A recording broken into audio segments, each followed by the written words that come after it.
You know, I went through how the conscious mind works, how the subconscious, and how the body is an expression of the mind. And as you go through that, if you go through it a few times, you're going to see, yeah, that's exactly what happens. Now, I want you to think of this for a moment.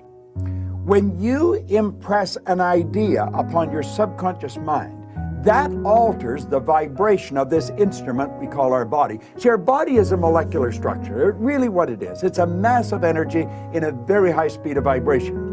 Now, we invented a word to describe our conscious awareness of vibration, and that word is feeling. So, you see, as we start to understand this, and we become aware that we're not feeling too good, we can change it. Now, it takes a little training, but you can do it. We are really in charge of how we feel. It's important that we grasp how the mind works and that we understand the relationship of the body to the mind and the mind to the body. Now, it's our results that we want to change. Now, our results could be in our physical body. It may want to be, you may want to cast off a few pounds. You may want to put on a couple of pounds. You may want to have a little higher energy. See, all the energy there ever was or ever will be is 100% evenly present in all places at the same time. Everything's energy.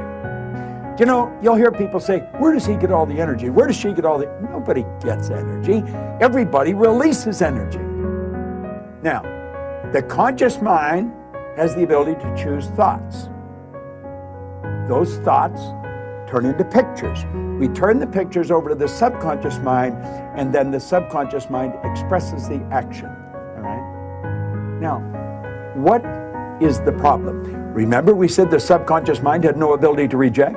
We said the subconscious mind cannot differentiate between what's real and what's imagined. How did we arrive on the scene? I'll tell you. When you arrived on the scene, you did not have any conscious faculties developed. The sensory factors weren't even developed. This is how you arrived. That's called the little life. That's the baby. No conscious mind. So there's the subconscious mind. It's wide open. You can put anything in it. You see, your subconscious mind is programmed genetically. That's why we look like our relatives. It's built right into the genes at birth. But then we're programmed environmentally. It's programming. That's right. Now, let's stop and think about the environment we were raised in. Here's the baby, and look at the ideas and the thoughts and the concepts that are going on around that baby are going right into that baby's subconscious mind. Now, through repetition, over and over and over again, and remember, the baby's getting it all day, all week, every week, all month, every month, all year, and this goes on for 4 or 5 years. And the baby reaches the age of 4 or 5 where they can start to think. That baby's programmed. That baby is programmed to think like the people it had been surrounded by. If the people that surrounded that baby had gone right through school, the baby will probably grow up and go right through school. If the people that were surrounding that baby always lived in hard times, never had any money, always in debt, that's probably how that baby's going to grow up. Now, this is bizarre, but this is how it happens. It's how it happens for me. I was raised during a depression. We didn't have any money. There was always talk about no money. You should be satisfied with what you've got. Well, that's not true. You should never be satisfied with what you've got. You should be happy with what you've got.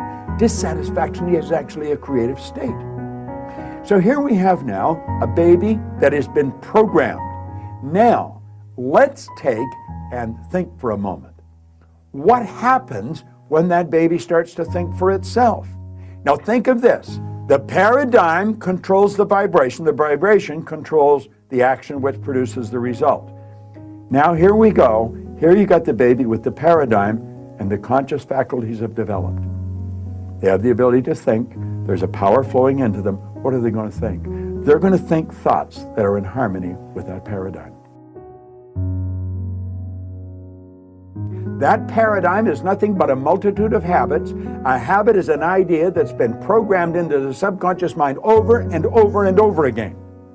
Now, the paradigm is literally controlling the behavior. Consciously, you can think of one thing, but subconsciously, the other idea will be controlling you. See, we can sit down and we can read these self-help books, we can listen to the recordings, and we say, yeah, well, I can do that. That makes sense. That's logical. But then we can't do it. Why? Now think of this for a moment. I want you to imagine that you're going to accept an idea right now to turn your annual income to a monthly income. You say, well, I'd like that, but will you do it? Probably not. Your paradigm will stop you. See, your paradigm literally controls the results. Now, let's think of how the paradigm was formed. The paradigm was formed through repetition. The ideas being planted in your subconscious mind. Now, understand, your paradigm dictates your logic. Your paradigm controls how you utilize your time. Your paradigm controls your perception of situations. Your paradigm controls your effectiveness. Your paradigm controls the amount of money you earn. If you want to change your life, you must change your paradigm. You see, to most people, it's illogical that they could take and turn their annual income to a monthly income.